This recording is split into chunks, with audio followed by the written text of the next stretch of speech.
অবিশ্বাস রোগীদের। সরাসরি চলে যাব, আমার সঙ্গে আমার প্রতিনিধি সোমনাথ রয়েছে, সোমনাথের সঙ্গে কথা বলবো। সোমনাথ, যে বিষয়টা জানতে চাইবে যে কতদিন ধরে এই দুর্ভোগ, হাসপাতাল কর্তৃপক্ষ কি বলছে?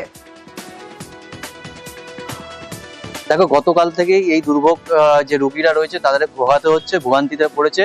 কেন, গতকাল থেকেই যে দুটি পাম্প রয়েছে, যে ইএসআই ব্যান্ডেল ইএসআই যে হাসপাতাল রয়েছে, হাসপাতালে দুটি পাম্প রয়েছে, সেই দুটি পাম্পই খারাপ হয়ে গিয়েছে। এবং যে মেকানিক্যাল ডাকা হয়েছে এর থেকে, যে ইএসআই হাসপাতাল আছে সেই হাসপাতাল থেকে মেকানিক্যাল ডাকা হয়েছে এবং তারা পাম্প সারানোর কাজ চালাচ্ছে। এবং তার সাথে সাথে যে রোগীরা রয়েছে, যে রোগীদের শৌচালয় রয়েছে, শৌচালয়ে জল পৌঁছাচ্ছে না এবং পানীয় জলের ব্যবস্থা করেছে পুরো যে পৌরসভার যে ট্যাঙ্ক রয়েছে, চুঁচুড়া পৌরসভা থেকে একটি জলের ট্যাঙ্কের ব্যবস্থা করা হয়েছে এবং প্রায় 30টি ব্যারেল যে জলের 20 লিটারের জার, সেগুলো যেসব রোগীরা রয়েছে তাদের যাতে কোনো রকম পানীয় জলের অসুবিধা না হয় সেটাও ব্যবস্থা করেছে। আজ সন্ধ্যেবেলায় একটি পাম্প ঠিক হয়েছে, ঠিক হওয়ার পর কিন্তু এখনো কাজ চলছে। আশা করা যায় যারা কর্তৃপক্ষ রয়েছে তারা জানাচ্ছে যে গতকালকের মধ্যেই পুরোপুরি যে দুটি পাম্প রয়েছে দুটি পাম্প ঠিক হয়ে যাবে। জল ছিল না, রাত্রি আমরা ওখান থেকে জল এনেছি, তারপরে ওই জল আসলো, খারাপ হয়ে গেছিল নাকি। হ্যাঁ, যত পর্যন্ত জল আসেনি ওখান থেকে এনে আমরা খাচ্ছিলাম। পাম্পটা বসে গেছে, মেশিনটা বসে গেছে। পৌরসভা জলের ট্যাঙ্কি দেওয়া হয়েছে, বাটে জলের জার দেওয়া হয়েছে। মানুষের একটু কষ্ট হয়েছে কিন্তু ফ্যাসিলিটি দিয়েছে, মোটামুটি পাম্পের কাজ চলছে। শ্লীলতাহানির অভিযোগ, আর সেই অভিযোগে ধৃত বিজেপি নেতা। নাবালিকা শ্লীলতাহানির অভিযোগ বেলঘরিয়ার নন্দননগরের জালে দেবাশিস চক্রবর্তী। সরাসরি চলে যাব, সুবীর রয়েছে আমার সঙ্গে, সুবীরের সঙ্গে কথা বলবো। সুবীর, ঠিক কি অভিযোগ রয়েছে দেবাশিস চক্রবর্তীর সম্পর্কে, আর এই নিয়ে বিজেপি নেতৃত্ব কি বলছে?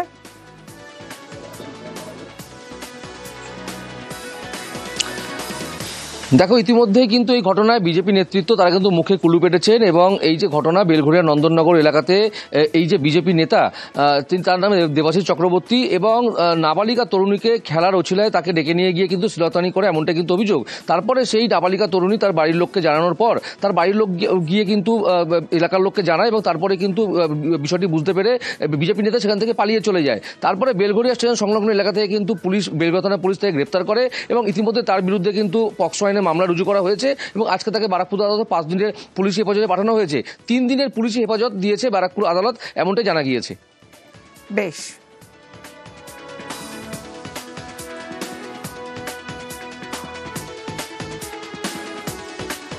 রাষ্ট্রায়ত্ত ব্যাংক থেকে তছরূপের অভিযোগ। ফারাক্কায় ব্যাংকের গেট বন্ধ করে গ্রাহক বিক্ষোভ, একাধিক গ্রাহকের অ্যাকাউন্ট থেকে টাকা গায়েব।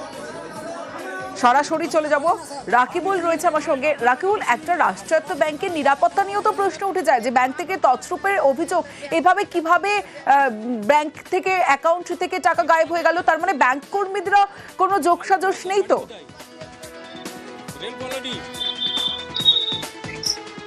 দেখো তমস্বরী, একদমই তাই। যে অভিযোগ গ্রাহকদের মধ্যে এক অংশের অভিযোগ যে রাষ্ট্রায়ত্ত ব্যাংকে টাকা জমানোর পরে বা রাখার পরেও যে সুরক্ষিত নেই, এই নিয়ে কিন্তু তারা আতঙ্কিত রয়েছে। ফারাক্কা যে রাষ্ট্রায়ত্ত ব্যাংকে আজ সকালে যখন ব্যাংক খোলা হয়, সেই ব্যাংকে কিন্তু খোলার সঙ্গে সঙ্গে গ্রাহকদের মধ্যে এক অংশের তারা তালা ঝুলিয়ে বিক্ষোভ দেখায় ওই ব্যাংকে, এবং বিক্ষোভ দেখালে ঘটনার খবর পায় ফারাক্কা থানার পুলিশ এবং পুলিশ গিয়ে পরিস্থিতি সামাল দেয়। তারপরে কিছুক্ষণ পরেই তারা তালা খুলিয়ে আবার ব্যাংক চালু করে। তবে গ্রাহকদের এক অংশের যে দাবি, তারা যে রাষ্ট্রায়ত্ত ব্যাংকে টাকা জমানো রাখা হয়েছে সেই টাকা যদি তছরূপ করে, এমনটাই তারা কিন্তু দুশ্চিন্তায় কিন্তু দিন কাটাচ্ছে। রাকিবুল, এই জায়গা থেকেই তো প্রশ্ন আসে যে বাড়িতে সাধারণ মানুষের যেটুকু সঞ্চয়, সেই সঞ্চয়টুকু তারা বাড়িতে রাখতে পারেন না, বাড়িতে রাখলে চুরি হওয়ার ভয় থাকে, ব্যাংকে রেখেছেন সেখান থেকেও গায়েব, তাহলে সাধারণ মানুষ যাবে কোথায়? দেখো একদমই তাই, যে সাধারণ মানুষের অভিযোগ যে ব্যাংকে যদি আমরা টাকা সুরক্ষিত যদি না থাকে তাহলে কোথায় যাব, কোথায় রাখবো টাকা, এবং যে তাদের অভিযোগ ব্যাংকের এক অংশের কর্মচারীদের বিরুদ্ধে অভিযোগ যে তারা যোগ সাজসে তাদের আরও একাধিক তারা কর্মীদের মিলিয়ে তারা ওই ব্যাংকের যে টাকা তছরূপ করছে, এবং এর আগেও একাধিকবার অভিযোগ করা হয়েছে। অভিযোগ করার পরেও কোনো সুরাহা হয়নি। তারা সুরাহা না পেয়ে আজ তারা একত্রিত হয়ে এক অংশের গ্রাহকরা তারা তালা ঝুলিয়ে বিক্ষোভ দেখায়। যদিও সেই টাকার পরিমাণ প্রায় 64 লক্ষ টাকা, এবং এই টাকার পরিমাণ আরও বাড়বে বলে জানা যায়। তবে ইতিমধ্যে এই ঘটনায় ফারাক্কা থানায় লিখিত অভিযোগ দায়ের করেন। তবে ব্যাংক কর্তৃপক্ষের যে ম্যানেজার রয়েছেন, ম্যানেজারের দাবি যে সঠিক তদন্ত করা হোক এবং যারা এই ঘটনায় যুক্ত রয়েছে তাদেরকে অবশ্যই সেই টাকা কিন্তু ফেরত দিতে হবে গ্রাহকদের, এবং অবিলম্বে গ্রেপ্তার করা হোক আমিও চাই বলে ব্যাংক ম্যানেজার তিনি জানান। তবে এই ঘটনায় যথেষ্ট ওই এলাকায় চাঞ্চল্য ছড়ায়। তবে গরিব যারা মানুষ, যারা মেহনতি, যারা দিনমজুর, তারা খাটার পরে কোনো রকমভাবে কেউ কোনো অন্য বাড়িতে কাজ করে পরিচারিকার, সেই কাজ করে সে টাকা জমিয়ে সেই ব্যাংকে রাখার পরেও কিন্তু নিরাপত্তা নেই। তারা কিন্তু কান্নায় ভেঙে পড়েছে এই টাকা কবে পাবে, কবে তারা সেই ব্যাংকের অ্যাকাউন্টে সম্পূর্ণ তারা টাকা ফিরিয়ে পাবে, এবং যদি এই টাকা ফিরিয়ে না দেওয়া হয় তবে আগামী দিনে এর থেকে বৃহত্তর আন্দোলন করা হবে ব্যাংকে তালাজারি দেন। অবশ্যই বেশ রাকিবুল, আমি ব্যাংকে 50,000 টাকা তুইছি নাই, আমার ব্যাংকে চেক করলে নাই পয়সা, আমার টাকা গেল কোথায় কে জানে। আপনি কি করেন? আমি লোকের বাড়ি কাজ করি, আমার বেটার ব্যাংকেও নাই 12,000 টাকা, 11,000 টাকা নাই। বলছিলাম যে 1 লাখ টাকা ফিস করবো স্যার, বলছে কি আপনার 1 লাখ টাকা ফিস করতে হবে না, আপনি 50 করে 2 টাকা ফিস করেন। আরে ঠিক আছে তাহলে 50 করে যাই, পয়সা কাটি নিয়ে স্যার, এটাও আমাদের জাল করে দিয়েছে, অ্যাকাউন্ট থেকে কেটেছে। আপনারা টাকা উঠাননি? না উঠাইনি। ব্যাংকের অ্যাকাউন্ট থেকে গেছে এরকম আমার কাছে 30 লাখের মতো অভিযোগ আছে। পাবলিক ওর হাতে টাকা জমা করে দিয়েছে, প্রবীণ দত্তের হাতে, এটা নিজের ফেইতে জমা করেছে। এরকম আছে 24 লাখের মতো। এফডি হাতে লিখে দিয়ে দিয়েছে, ফেক এফডি করেছে। টোটাল আমার কাছে 64 লাখের মতো জমা পড়েছে। এফআইআর লজ করে কেস লজ করা হয়েছে, পুলিশ ইনভেস্টিগেশন করছে, আমাদের ডিপার্টমেন্টাল এনকোয়ারি হবে, ভিজিলেন্স এনকোয়ারি হবে। আমরা চাইছি ইমিডিয়েটলি কাস্টমারের পয়সাটা দিয়ে দেওয়া হোক, কাস্টমারের যে পয়সাটা দেওয়া হবে, প্রবীণকে অ্যারেস্ট করা হোক, থরো এনকোয়ারি ক্যারি আউট করা হোক, যেভাবে জড়িত থাকবে সেইভাবে পানিশমেন্ট পাবে। প্রকাশ্যে মদ খাবে, প্রতিবাদ করা যাবে না, প্রতিবাদ করলেই হুমকি হুঁশিয়ারি খেতে হবে। আবার প্রকাশ্যে মাদক কারবার করবে, সেখানেও কিছু বলা যাবে না, প্রতিবাদ করা যাবে না কোনো কিছুতেই, প্রতিবাদ করলেই হুমকি হুঁশিয়ারি। কিন্তু সাধারণ মানুষ যখন ক্ষোভে ফেটে পড়েন তখন তার পরিণতি হয় যে ছবি আপনারা দেখছেন, অভিযুক্তকে ধরে গণধোলায় উত্তেজিত জনতার উত্তর 24 পরগনার আমডাঙ্গার ঘটনা।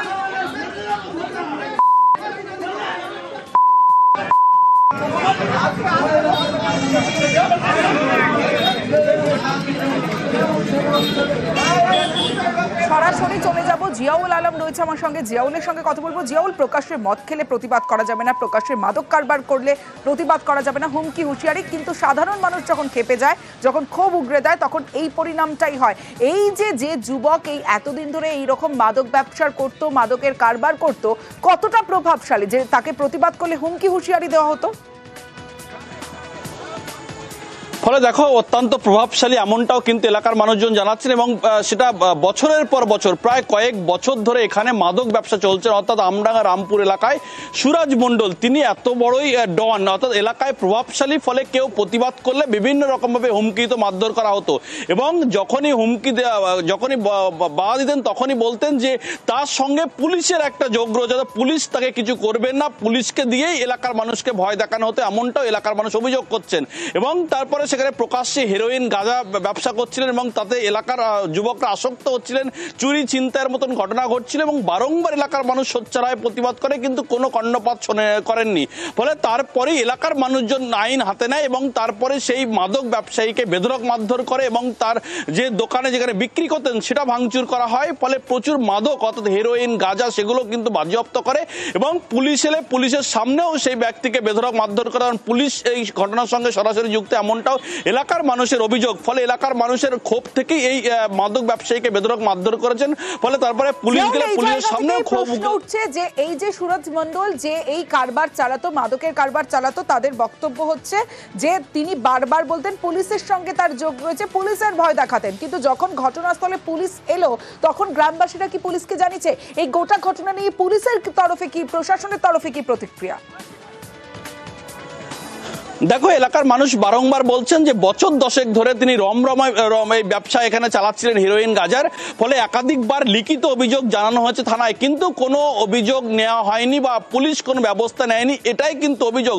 ইতিমধ্যেই কিন্তু পুলিশ খবর পেয়ে সেখান থেকে সেই ব্যক্তিকে উদ্ধার করে, কিন্তু পুলিশের পক্ষ থেকে বলা হয়েছে যে তাদের কাছে কোনো অভিযোগ যায়নি, অভিযোগের যাওয়া মাত্রই তারা ব্যবস্থা নিয়েছে, এমনটাও কিন্তু পুলিশ প্রশাসনের পক্ষ থেকে জানানো হয়েছে। কিন্তু এলাকার মানুষের দাবি যে বারংবার প্রশাসনকে জানিয়েও কোনো কাজ না হয়, তাই তারা আইন হাতে তুলে নেয়, এমনটাও কিন্তু এলাকার মানুষের অভিমত। তমশ্রী, বেশ জিয়াউল।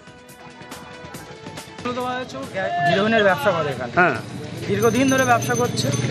আমরা থানাতে জানিয়েছিলাম, দীর্ঘদিন চলছে বেআইনিভাবে। আপনারা কি চাইছেন? আমরা চাইছি রামপুর এই জায়গাটা নেশামুক্ত।